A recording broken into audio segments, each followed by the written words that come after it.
Shalom wanita-wanita Deborah, mari kita bersukacita hari ini di dalam Tuhan. Hari yang Tuhan berikan bagi kita. Haleluya, haleluya.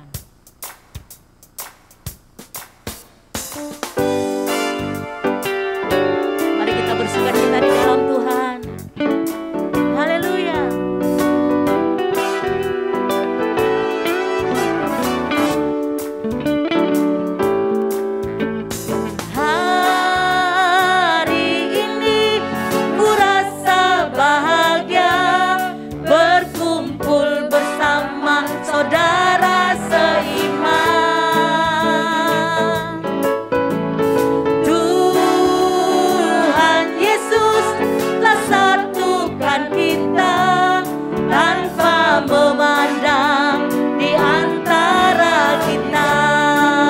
Dengan tangan, bergandengan tangan dalam kasih, dalam satu hati, berjalan dalam terang kasih Tuhan.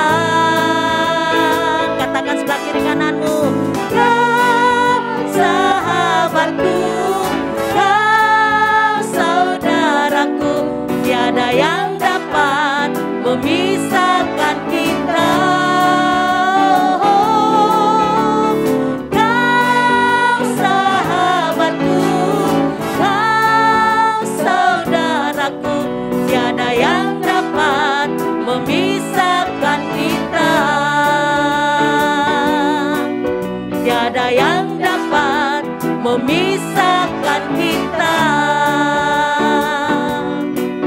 Tiada yang dapat memisahkan kita. Haleluya.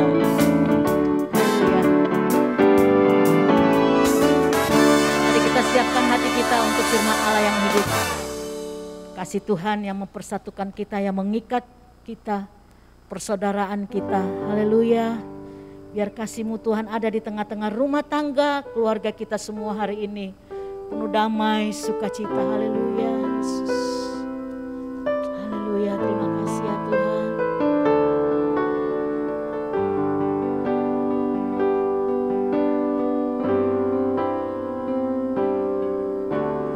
Walau ku harus berjalan dalam lembah kekelaman, perlindungan-Mu oh Tuhan nyatalah bagi hidupku. Tiada pernah sedetik pun, tiada pernah Kau tinggalkan, tiada pernah Kau tinggalkan. Sungguh mulia dan sempurna, hanya Kau layak disembah. Yesus, Engkau juru selamatku, dalam janji-Mu kemenanganku selamanya kan ku nyatakan. Besar setiamu Tuhan di hidupku. Yesus, Engkau juru selamatku. Yesus, Engkau juru selamatku, dalam janji-Mu kemenanganku selamanya kan ku nyatakan. Besar setiamu Tuhan, besar setiamu, besar setiamu Tuhan, besar setiamu Tuhan, besar setiamu Tuhan.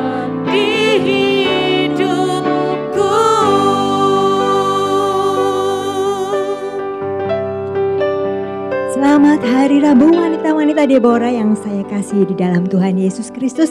Sangat berbahagia kalau hari ini kita masih memiliki kesempatan untuk sama-sama beribadah meskipun secara online.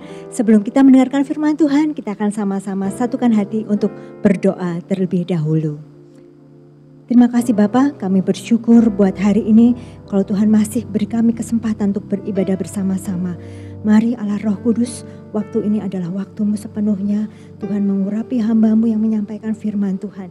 Apa yang sungguh menjadi isi hati Tuhan, biar itu yang boleh disampaikan. Tuhan urapi juga semua ibu-ibu yang mendengarkan firman Tuhan pada hari ini. Terima kasih Bapa, kami serahkan doa kami di dalam satu nama yang hidup, Tuhan Yesus Kristus. Haleluya, amin.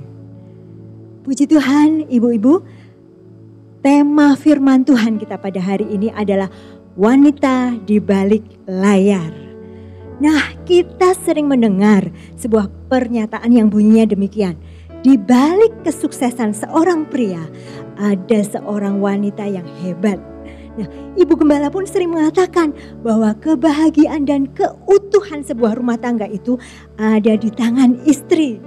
Ada juga yang mengatakan kalau suami itu adalah kepala, maka istri itu adalah apa? Lehernya. Luar biasa ibu-ibu ya, leher itu yang menopang kepala. Wow, itu suatu tanggung jawab yang luar biasa sekali ya. Jadi di sini kita bisa melihat bahwa ada sebuah peran dan tanggung jawab yang sangat besar bagi seorang istri ataupun wanita di dalam rumah tangga. Nah, dalam Alkitab itu dituliskan bagaimana Tuhan menciptakan seorang perempuan.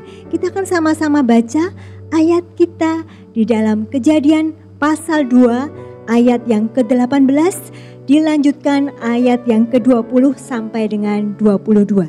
Tuhan Allah berfirman, "Tidak baik kalau manusia itu seorang diri saja. Aku akan menjadikan penolong baginya yang sepadan dengan dia." Manusia itu memberi nama kepada segala ternak, kepada burung-burung di udara, dan kepada segala binatang hutan. Tetapi baginya sendiri ia tidak menjumpai penolong yang sepadan dengan dia. Lalu Tuhan Allah membuat manusia itu tidur nyenyak. Ketika ia tidur, Tuhan Allah mengambil salah satu rusuk daripadanya, lalu menutup tempat itu dengan daging. Dan dari rusuk yang diambil Tuhan Allah dari manusia itu, dibangunnyalah seorang perempuan, lalu dibawanya kepada manusia itu. Oke, sampai di situ. Dalam ayat-ayat itu tadi dijelaskan bahwa Tuhan itu mengambil salah satu rusuk Adam untuk dibentuk menjadi seorang perempuan. Ibu-ibu, saya coba cari nih, kalau di ilmu biologi rusuk itu apa sih? Ternyata tulang rusuk itu adalah tulang panjang yang melengkung, yang fungsinya adalah melindungi organ vital di dalam dada, yaitu jantung dan paru-paru. Nah, ibu-ibu, Hawa itu diciptakan dari tulang rusuk. Berarti kita bisa melihat bahwa fungsi Hawa ini sangat luar biasa pentingnya. Seandainya tulang rusuk itu patah atau rusak, apa yang terjadi? Ada ancaman yang terjadi terhadap jantung dan paru-paru. Berarti ibu-ibu, kalau kita rusak, kalau kita hidupnya nggak benar, ada bahaya yang mengancam rumah tangga kita. Luar biasa sekali. Nah, ibu-ibu, tadi kita juga lihat di Kejadian 2 ayat 18 dikatakan bahwa Tuhan menjadikan perempuan itu sebagai penolong laki-laki. Yang namanya penolong itu pasti lebih kuat daripada yang ditolong. Nah, itu suatu tugas yang luar biasa. Ibu-ibu, kita akan lihat sekarang beberapa contoh di Alkitab tentang bagaimana peran seorang wanita di dalam sebuah keluarga. Yang pertama, kita baca di 1 Raja-Raja pasal 11 ayat 1 sampai dengan 4. Adapun Raja Salomo mencintai banyak perempuan asing. Di samping anak Firaun, ia mencintai perempuan-perempuan Moab, Amon, Edom, Sidon, dan Het. Padahal tentang bangsa-bangsa itu Tuhan telah berfirman kepada orang Israel, "Janganlah kamu bergaul dengan mereka, dan mereka pun janganlah bergaul dengan kamu. Sebab sesungguhnya mereka akan mencondongkan hatimu kepada Allah-Allah mereka." Hati Salomo telah terpaut kepada mereka dengan cinta. Ia mempunyai 700 istri dari kaum bangsawan dan 300 gundik. Istri-istrinya itu menarik hatinya daripada Tuhan. Sebab pada waktu Salomo sudah tua, istri-istrinya itu mencondongkan hatinya kepada Allah-Allah lain, sehingga ia tidak dengan sepenuh hati berpaut kepada Tuhan Allahnya seperti Daud ayahnya. Oke, sampai di sana. Ibu-ibu, Salomo ini sebenarnya mengawali perjalanannya bersama Tuhan dengan luar biasa. Dia bertemu dengan Tuhan sampai 2 kali. Tetapi sayang sekali, di akhir hidupnya dia meninggalkan Tuhan. Kenapa? Karena dia menikahi perempuan-perempuan yang tidak takut Tuhan. Ya, jadi di sini terlihat sekali betapa peran seorang wanita itu luar biasa. Oke, yang berikutnya kita lihat di dalam 2 Raja-Raja pasal 8 ayat 16 sampai dengan 18. Dalam tahun ke-5 zaman Yoram, anak Ahab Raja Israel, pada waktu itu Yosafat adalah Raja Yehuda. Yoram, anak Yosafat Raja Yehuda, menjadi raja. Ia berumur 32 tahun pada waktu ia menjadi raja, dan 8 tahun lamanya ia memerintah di Yerusalem. Ia hidup menurut kelakuan raja-raja Israel seperti yang dilakukan keluarga Ahab, sebab yang menjadi istrinya adalah anak Ahab. Ia melakukan apa yang jahat di mata Tuhan. Oke, ibu-ibu, ini kita lihat tentang kisah Yoram Raja Yehuda. Yoram ini melakukan apa yang jahat di mata Tuhan. Kenapa? Karena ia memiliki istri yang tidak takut Tuhan. Ya, itu contoh yang kedua. Kita lihat contoh yang ketiga. Di dalam 2 Tawarikh pasal 22 ayat 2 sampai dengan 3. Ini kisah tentang Raja Ahazia. Ahazia berumur 42 tahun pada waktu ia menjadi raja, dan setahun lamanya ia memerintah di Yerusalem. Nama ibunya ialah Atalia cucu Omri. Ia pun hidup menurut kelakuan keluarga Ahab karena ibunya menasihatinya untuk melakukan yang jahat. Nah, ibu-ibu, kita lihat di sini Yoram ini memiliki ibu namanya Atalia. Tetapi Atalia ini menasihatkan apa yang jahat. Akibatnya apa? Akibatnya si Ahazia ini melakukan apa yang jahat. Ini peran seorang ibu sangat luar biasa. Oke, kita lanjut. Contoh yang keempat. Di dalam 2 Timotius pasal 1 ayat yang ke-5. Sebab aku teringat akan imanmu yang tulus ikhlas, yaitu iman yang pertama-tama hidup di dalam nenekmu Lois dan di dalam ibumu Eunike, dan yang aku yakin hidup juga di dalam dirimu. Nah, ini kisah seorang anak muda yang namanya Timotius. Timotius ini memiliki iman yang tulus ikhlas. Kenapa? Karena dia mendapatkan warisan didikan iman dari neneknya yang bernama Lois dan ibunya yang bernama Eunike. Nah, ibu-ibu, dari keempat contoh tadi kita bisa menarik kesimpulan bahwa wanita yang tidak takut akan Tuhan itu akan mempengaruhi, akan membawa keluarganya untuk juga hidup tidak takut Tuhan. Tetapi seorang wanita yang takut akan Tuhan, ia akan mempengaruhi, ia akan membawa keluarganya untuk hidup takut akan Tuhan. Nah, sekarang kita mau belajar wanita yang takut akan Tuhan itu yang seperti apa sih? Di sini saya bahas ada 3 hal. Yang pertama, wanita yang takut Tuhan itu adalah wanita yang menghormati Tuhan, mengasihi Tuhan, dan melakukan perintahnya. Itu kalau kita takut akan Tuhan ya, menghormati Tuhan, mengasihi Tuhan, dan melakukan perintahnya. Yang kedua, seorang wanita yang takut Tuhan itu adalah wanita yang menjauhi kejahatan. Kita baca di dalam Amsal pasal 16 ayat 6. Dengan kasih dan kesetiaan, kesalahan diampuni. Karena takut akan Tuhan, orang menjauhi kejahatan. Ya, jadi seorang yang takut akan Tuhan, dia otomatis akan menjauhi Tuhan. Kalau kita dekat sama Tuhan, dosa itu rasanya, mau menyentuh itu rasanya gimana begitu ya. Karena kita takut akan Tuhan, maka kita akan menjauhi kejahatan. Yang ketiga, kita baca di dalam 1 Petrus 3 ayat 1 sampai dengan 4. Demikian juga kamu, hai istri-istri, tunduklah kepada suamimu, supaya jika ada di antara mereka yang tidak taat kepada firman, mereka juga tanpa perkataan dimenangkan oleh kelakuan istrinya. Jika mereka melihat bagaimana murni dan salehnya hidup istri mereka itu. Perhiasanmu janganlah secara lahiriah, yaitu dengan mengepang-epang rambut, memakai perhiasan emas, atau dengan mengenakan pakaian yang indah-indah. Tetapi perhiasanmu ialah manusia batiniah yang tersembunyi dengan perhiasan yang tidak binasa, yang berasal dari roh yang lemah lembut dan tentram, yang sangat berharga di mata Allah.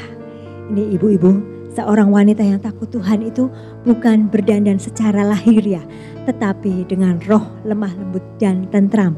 Satu ayat yang terakhir kita baca di dalam Amsal pasal 31 ayat 30. Kemolekan adalah bohong dan kecantikan adalah sia-sia, tetapi istri yang takut akan Tuhan dipuji-puji. Mari ibu-ibu, kita menjadi wanita yang takut akan Tuhan. Kenapa? Karena ada tugas, tanggung jawab dan kepercayaan yang sangat besar yang Tuhan berikan kepada kita. Mungkin ada ibu yang merasa, aduh tugasnya berat banget Bu Anita. Aku gak sanggup nih, aku gak bisa. Ibu-ibu, satu hal, kalau kita mau, itu tidak ada yang mustahil bagi Tuhan. Kalau kita mau, kita ambil keputusan untuk hidup takut akan Tuhan, maka Tuhan yang akan berikan kemampuan untuk kita hidup takut akan Tuhan. Minta kekuatan dan kesanggupan dari Tuhan untuk melakukan tugas, peran dan tanggung jawab kita sebagai wanita yang takut akan Tuhan. Puji Tuhan, amin. Kita sama-sama akhiri, kita akan berdoa sekali lagi. Terima kasih Bapak, kami bersyukur untuk firman Tuhan pada hari ini. Kiranya firman ini boleh memberkati semua ibu-ibu yang mendengarkan. Tuhan tolong kami, beri kami kekuatan, kesanggupan untuk kami boleh menjadi wanita-wanita yang takut akan Tuhan. Dan biarlah nama Tuhan ditinggikan, dipermuliakan. Keluarga kami, rumah tangga kami menjadi rumah tangga yang dipenuhi dengan kemuliaan Allah. Karena ada Allah di tengah-tengah keluarga kami. Terima kasih Bapak, kami bersyukur, kami menyerahkan doa kami di dalam satu nama yang hidup, Tuhan Yesus Kristus. Haleluya. Amin.